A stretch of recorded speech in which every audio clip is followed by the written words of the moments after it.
While nobody can claim they are fully Ash Ketchum, given he is eternally a child and can bench roughly 2,000 times his own weight, there are some real-life people who are in the running for the best Pokémon player of all time. Be they competitive players who face off against others, Nuzlocke or Challenge players who face impossible odds in the games and push themselves to their limits, or even some who do both. Plenty of folks have managed to become the IRL equivalent of Pokémon champions, who set the pace for the differing formats of the game in various ways. I am not one of those people.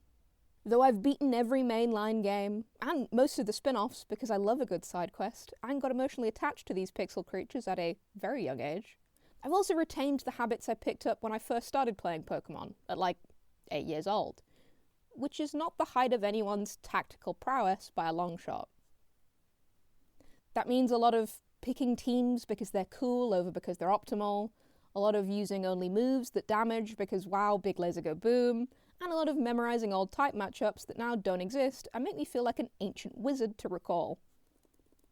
While I've always known I have the battle acumen of a handful of celery thrown into a fight against a flamethrower, the news that Pokémon Champions, which is a game solely based around fighting other people in Pokémon, was releasing was one I still found undeniably exciting, as I've always found the competitive scene really interesting, even if I know I'd get curb stomped by anyone who spent approximately 3 seconds actually learning their stuff.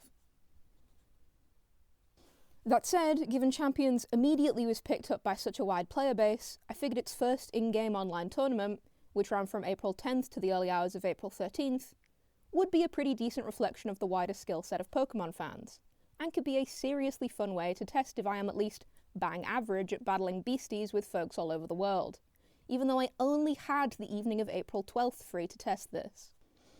As such, the quest to be average at Pokémon Champions began on Sunday evening, wherein I joined my first ever competitive tournament, having literally never played double battles competitively ever before. Having taken a bit more of a deep dive into how things work since, I want to give a recount of my successes and many failures here, to give seasoned or talented players a laugh at my misfortunes, learning things the hard way, and to give less fortunate players some reassurance that it isn't just them making diabolical misplays. As we come into this first match, I do want to add some crucial caveats that will explain some important details. First and foremost, literal seconds before I joined this match, I recruited the final member of my team, King Gambit, who I literally changed nothing about before starting the tournament, meaning that I was locked into using a version of the Pokémon that I have less than zero idea how to use, since I just liked his vibe. Secondly, because this was very on in me using champions, I didn't fully understand how the training system worked, so I was using, I believe, a full squad with moves and stats that had been decided by the merry hand of Pokegod, rather than me actually specifically tweaking things to be optimal in either of these regards. Despite this, despite not having some of the basic building blocks of champions understood really at all, the first battle in this tournament was not lost because of suboptimal Pokémon. No, it was lost because of the misplay of the century, which has a 99% chance of becoming one of those things that pops into my head late at night when I'm trying to sleep to remind me I am a flawed creature. This fight actually starts off pretty well, with the type matchup against Dragapult and Sneasler giving me a little advantage, letting me take out Sneasler and teeing things up so that, as long as I get a move off that goes first against Dragapult, I'm in a pretty good position to win the match. And I have 2 priority moves that could theoretically go first, so what could go wrong, right? Well, what goes wrong is that I forget one of the oldest rules in Pokémon, a rule that is literally older than I am and that I've known for well over a decade of my life, which is that normal type moves don't work against ghost types, and thus using extreme speed against the ghost-type Dragapult is going to do literally nothing. For anyone not versed in Pokémon, this is basically the equivalent of if a golfer forgot you needed to use a club halfway through a game, and just tried to punch the ball instead. For my crimes against Pikachudom, I am rewarded with both my lead Pokémon being KO'd, and my other 2 following in short order, providing me with the taste of my first, but very much not last, competitive loss. I did worry, perhaps against logic, that this might mean I got put against bots if I lost too much even in a tournament, just to salve my ego. But the name of the next player absolutely ended my concerns around that, though I sadly cannot show it because I want to give the players I faced anonymity, just in case they wouldn't want to be attached to their specific match. Just rest assured that match 2 was essentially against someone called, like, the Riddler for real, allowing me to feel like I got my first competitive win against a real living soul, thanks to a lucky freeze, some useful type matchups, and me somehow managing to forget how ghost types work again, this time not being punished. We've still a long way to go in short, and are in a bit of a complicated position, since at this point I believe I realise a lot more about changing moves and stats, but also don't believe I can change my team, since they're the ones I registered to fight in the tournament with. The long way I have to go is made pretty clear over the course of the next 3 games, which, dear viewer, are all losses. That said, they're all useful losses, partially because I got a way better sense of the meta and which Pokemon are used and how during this time, and because I start realising some of my bad habits picked up from playing only single player, such as wanting to always lead with the same Pokemon even when that doesn't make full sense. This time also lets me learn which moves generally do what kind of damage against what kind of enemies, which maybe would have been ideal to get a sense of before competitive battling, but we live and learn. There's even a sense of progression here, as I get pretty close to winning the 3rd match, and lose out because the final 1v1 of Alolan Ninetales vs Garchomp ends with my dragon getting understandably stomped. Thankfully, this completed the hardest part of my training montage of sorts, as seeing all the various ways I needed to get good highlighted in this fashion helped me finally start winning some of the dang battles. Admittedly, the first one of these wins is from a player going AFK for too long. But damn it, it was my 3 Pokemon versus their 2, and the type matchup was in my favour, so I'm going to call that one at least kind of a genuine win. I also think that because we then win the next 4 matches, with Gallade being a natural counter for Sneasler and some other major threats, Garchomp being an MVP thanks to Rock Slide and its natural speed, and me this time remembering not to use a normal type priority move against Ghost Pokemon, and instead saving it for a Ghost who is Water and Electric, which is maybe the most important character growth here thus far. I think I'm also maybe helped a little bit in some ways by my team not being meta builds at this point, as I do think I may have confused players who actually knew what they were doing, since my stats and moves were a little more all over the place. But hey, if it worked, it worked. I totally could have left it here, with a bright and shiny rating of 1,540 to my name, and the knowledge I'd at least won more than I'd lost. But, as you may be able to guess from the length of this video, I did not do that. And of course, I went up against a Rain team way before I even knew what one of those was, so it may be no surprise to you that they absolutely handed me my lunch and taught me 2 valuable lessons. Always fear Incineroar, and perhaps most importantly, never underestimate Politoed. Things start going a little more back and forth here, for better or for worse. I learn how good Basculegion can be, by immediately taking another loss, but then bring it back in the next match by learning when it's best to use priority moves, and by learning when it's okay to KO your own Pokemon if it gets you a win, since we take Lucario out with a Pokemon left in our reserves to replace Milotic if needs be. I clearly haven't reached my final form, or even become solidly average yet though, because we lose the next 3 games. Firstly, just losing out against a Mega Tyranitar with a solid Rock Slide, then getting punished for my nervousness about switching out Pokemon, which was a common theme of the tournament,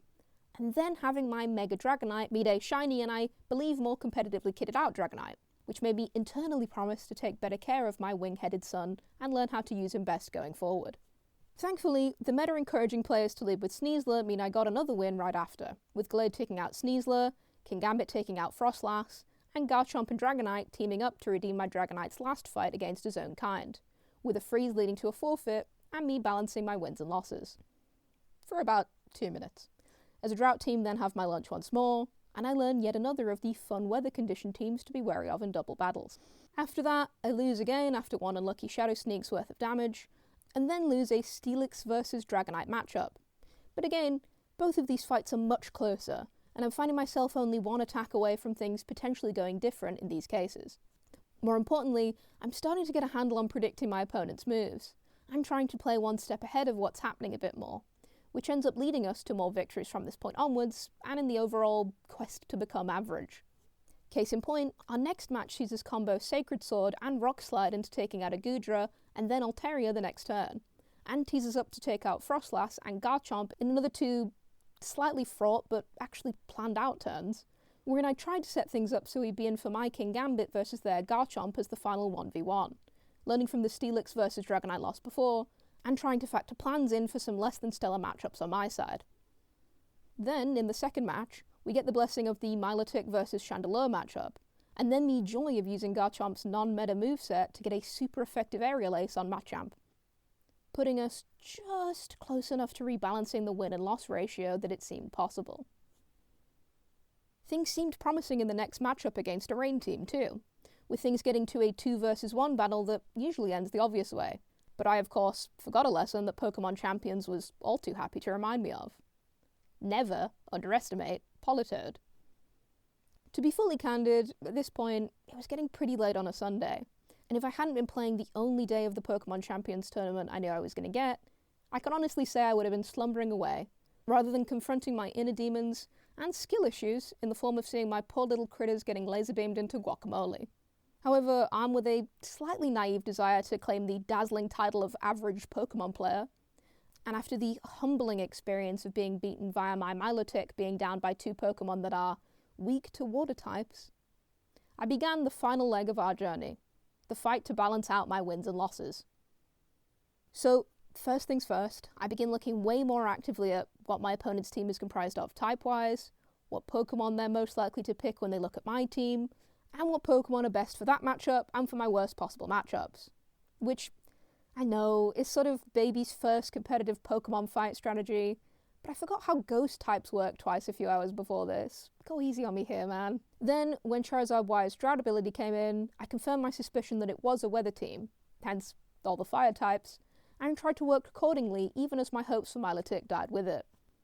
In a fascinating twist, this leaves us with my Gallade and Dragonite versus my opponent's Gallade and Dragonite, though here my Mega Evolution gives us a speed advantage that takes out their Dragon, allowing my Gallade to take out my opponent's Gallade via Aerial Ace and then Shadow Sneak, with neither of my opponents getting the chance to do anything here as a result, since my opponent's Gallade tries to heal the now fainted Dragonite, leading to a final, beautiful 2v1 versus their Charizard Y, ending with a priority move to try and minimise the chances of a stray Heat Wave losing me the game. Then we get into a setup I recognise immediately. It's a Trick Room team with a Mega Golurk, which I fought before in this exact tournament. You might even remember seeing it not too long ago in this video. As such, I'm guessing they'll lead with Giraffe and try and set up with the move so Mega Golurk can attack first and devastate my team before I even get a chance to do anything about it. I set up accordingly and find that, hey, what I predicted actually happened exactly. While that wasn't enough to prevent Trick Room from being used, my plan to use King Gambit so we could guarantee a Dark-type hit on Mega Golurk, since my Pokemon had a Focus Sash equipped, is a success. With this, we get to take out Mega Golurk and Giraffe in one fell swoop, and then take out Torkoal and Venusaur with the magic of dragon-based teamwork, just like Lance taught me all those years ago, leaving me one victory away from balancing out my results. So, everything comes up to the final fight, which immediately gets off to a complex note because this isn't a team I've seen much before, even though I have faced most of these Pokemon already in the tournament so far. We open with my Gallade and Garchomp versus their Garchomp and Whimsicott, which goes a little south because Whimsicott is able to get a Tailwind off and give my opponent's team an advantage. But luckily our Garchomp is built different, and a cheeky Shadow Sneak takes out the Whimsicott, leaving us with Rotom Heat and Lucario to face off against for the win. This looks absolutely great, right up until Lucario finishes off Garchomp and Rotom finishes off Gallade, setting up a 2v2 that involves a shiny Lucario that I expect may actually have good, optimized stats against my beautiful Frankenstein team. Things start going wrong from here, with a critical hit landing on Dragonite and both of my Pokemon getting paralysed from the same discharge hit, which was enough for me to feel the final victory leeching away from my very grasp, as Lucario protects itself to avoid a Fiery Fate, meaning it can potentially take out one of my final Pokemon and wrench the win from my hands. Then King Gambit hits Rotom Heat with a Kowtow Cleave and it faints, and everything looks a little different. Though 2 paralysed Pokemon are what stands between victory and defeat, which means absolutely nothing is certain. This becomes doubly true when Lucario moves first, despite Tailwind ending that same turn, since we reach territory where either of my Pokemon being stopped from attacking by Paralyze on their turns means the game may be over there. The good news is, the Dragonite doesn't get stopped by being paralysed. But the bad news is that his attack does miss, and King Gambit's Metal Burst is scuppered by Lucario attacking Dragonite instead of Gambit like I'd been hoping. Another Meteor Mash takes Dragonite into lethal range, but my beloved Dragon Son just survives it by the skin of his teeth, leading us into his turn, where Fire Blast this time connects, and takes Lucario out in one final hit. I'll be honest, I celebrated this like I won the goddamn Super Bowl, despite the fact that with this 14th win, I found myself having only just balanced out my wins and losses in the tournament, and having only just netted myself a rating of 1,506. A whole 6 measly points above the 1,500 score that every single player starts the tournament with. Honestly, I've never been so stoked about such a small win in perhaps my entire life. And even weeks on now, I can't say I'm not still stoked to have proven myself as maybe almost kind of okay for a beginner, sort of almost if you squint. So with all that, my first ever competitive Pokemon Champions tournament closed with some definite wins. There were a whole lot of looks at the cavernous room for growth I have if I want to actually get good, including the fact I need to remember you can't successfully Kung Fu a ghost in the games. I actually initially recorded these fights for my own curiosity, thinking I could watch them back and see how far I've already come later down the line. But I realised it might also be fun to delve into this a little on my channel, especially because so much of the scene is understandably focused on people who are really, really good at the games. As such, I hope you enjoyed the video, have a good morning, afternoon or night, and hopefully feel a little bit better about your own battling skills. Or at worst, are consoled by the idea that you're not the only person making the shocked Pikachu face after forgetting basic type matchups.